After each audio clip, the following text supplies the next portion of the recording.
يا الله يا كرة القدم، يا الله يا كرة القدم. يأتي بعد ذلك أحدهم ويتساءل: لماذا تعشقون كرة القدم؟ يا أخي خلاص، خلك اللي تحبه، خل كرة القدم. هل عشت هذا الجنون من قبل؟ هل عشت هذه المتعة والإثارة من قبل؟ هل عشت كل هذا التشويق من قبل؟ أي مسلسلات، أي أفلام، أي حروب، أي دنيا، أي خرابيط يمكن أن تضاهي كرة القدم ومتعتها وحلاوتها؟ لا يمكن، لا يمكن.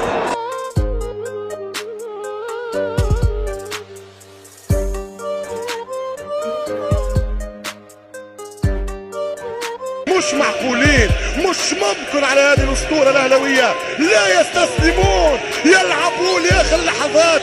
ربك يحبهم والكرة تحبهم وهم يحبوا أنفسهم، ولذلك دائما يفوزون.